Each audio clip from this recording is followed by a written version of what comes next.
I know my destiny. There will come a day where my name will recall the most formidable crisis ever seen on Earth. The memory of the most profound clash of conscience. The casting of a sentence upon everything which, up until now, has been believed as holy. Because I am not a man, I am dynamite, and I will blow the foundations out of the ages. But I am no founder of a religion. Religion is for the mob, and I have no stomach for saints, and no need for believers. It is my belief that I am too full of malice to believe even in myself. I am horribly frightened that one day they will call me holy. And I refuse to be a saint. I would rather be a clown. Maybe I am a clown.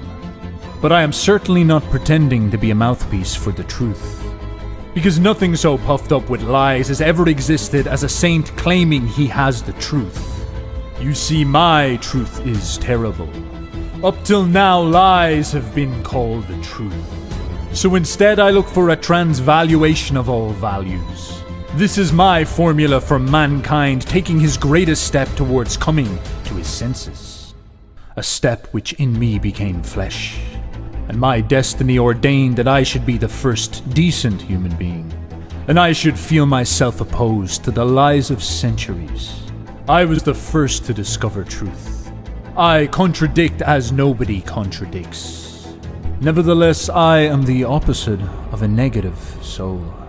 I am a bringer of joy, the like of which has never been seen before on earth. I have discovered tasks of such lofty greatness that before me, nobody even had the imagination to see. It is only now that I have lived that mankind can begin to have fresh hopes. I am not a man, I am a destiny. Because when the truth enters into a contest with the lies of history, shocks will ensue.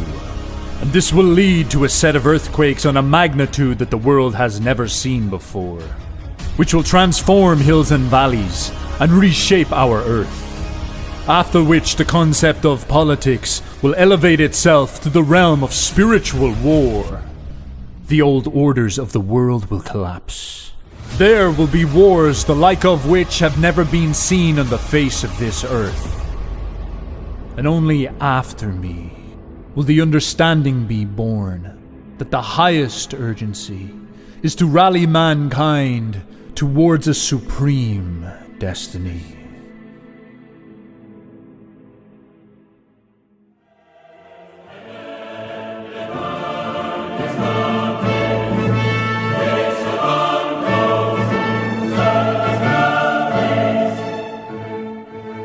Zarathustra had just presented his vision of the Ubermensch to the people. He did this during a performance by a tightrope walker. But unfortunately for Zarathustra, all the people present laughed at him.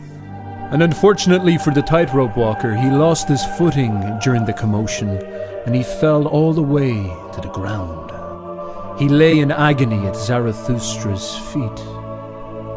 "Am I going to die?" he asked Zarathustra. "Is the devil going to get my soul?" "No, he will not," said Zarathustra. "There is no hell and there is no devil that you need to fear.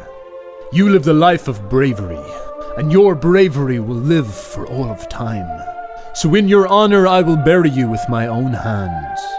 And upon hearing this, the tightrope walker closed his eyes and smiled.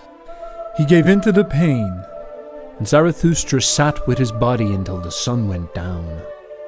Eventually he stirred, and he spoke to his heart. "What a day! I came down from my mountain searching for men, and all I have caught is a corpse.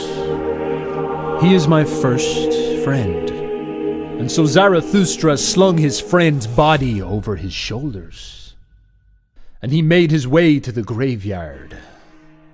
And eventually he came across an open grave. But nearby were some grave diggers who recognized him. "Oh, you are the one who spoke today, the talk of the town. Do you realize that all the good and the just hate you with your strange notions? Before you make any more pronouncements, let me give you some advice. If you do not leave before tomorrow evening, it will be me burying your body in the ground. And so the gravediggers went on their way, leaving Zarathustra with his thoughts. And as the soil covered the face of his friend, all became clear. He realized who he was looking for, and so he spoke to his heart. A light has dawned upon me. I am not here for the mob. I am here to find my friends. I need friends who wish to follow me so they can find themselves. I find followers and believers worthless because they hate men like me. I destroy their tables of laws. But it's the destroyer who is the creator. And the friends I seek are destroyers, who will chisel with their hands new values into the tablets. Because the world is ripe for the harvest, and I need those who are ready to whet their sickle, without shame, because they will call us reapers. And they will say that we despise good and evil, but we will rejoice as we reap. So today I rejoice because I sowed my first seed into the ground, when I buried my first friend. But soon I will reap many like him, brave creators of the future, those in search of destiny. And I will show them a rainbow, and all the stairs that lead up to the Ubermensch.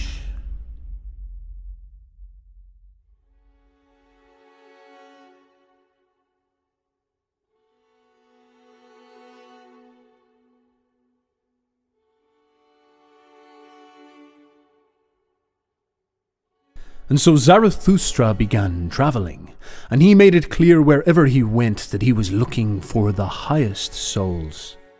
Those creators who approach life with the seriousness of a child at play. But many people did not understand what it meant to possess such a soul. So Zarathustra described to them the evolutions a soul must go through in order to blossom into a playful creator who is ready for far-off horizons.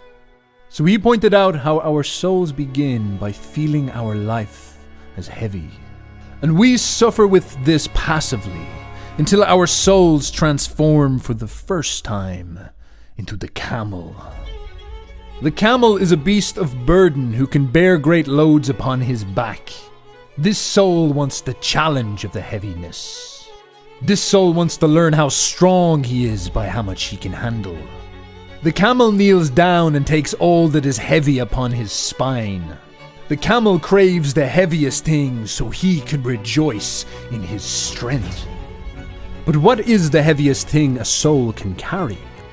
Is it to be humiliated, so we can prove that we have overcome our pride? Or to love those who despise us and give our hands to tragedy? The camel takes the heaviest thing he can find upon his back and wanders out into the wilderness, where he cannot escape, where his burden will either destroy him or he will transform.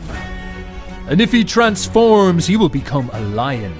He will cast off his heavy loads. Now he knows he is strong.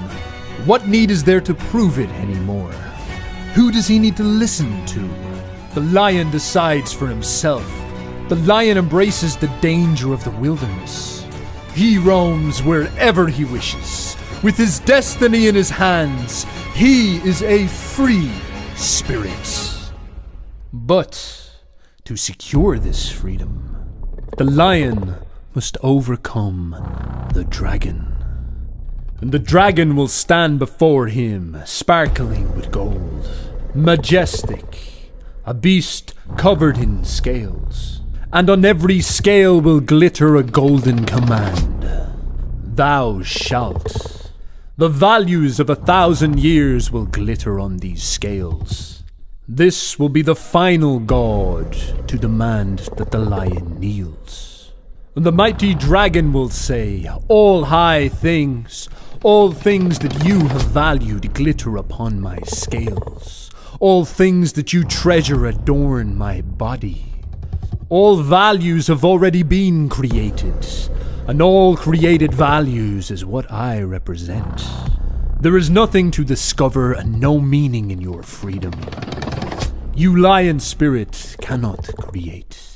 There is nothing without me, only death and failure. You will always kneel at my feet. And so the lion must wrestle with this dragon. He must prove that he is capable of standing free. Because why does the world need a free-spirited lion? Why is the beast of burden not sufficient? The camel is humble. He bows down and he obeys. A rebellious free spirit is no foundation. He can only destroy and make way for the next evolution of the soul. The lion can win freedom for itself. And it is only once this freedom has been gained can the soul evolve into its most playful and highest form. The child. The child is innocent. The child is playful. The child is a new beginning. He can forget the past. He is innocent in his destruction. To him, the whole world is a holy game, which he can craft with his hand with unmatched joy. Through him, joy itself gains its own will. Through him, the whole world wins. Be like a child, my friends. Thus spoke Zarathustra. But despite Zarathustra's descriptions, he could not find his friends. He could not find lions with the soul of a child. Creators with a lust for the horizon.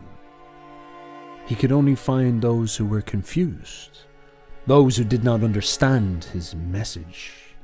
So he continued traveling across the land, passing through valleys and over hills, presenting his wisdom so he could find his friends, his companions in creation. So he had to continue wandering the world.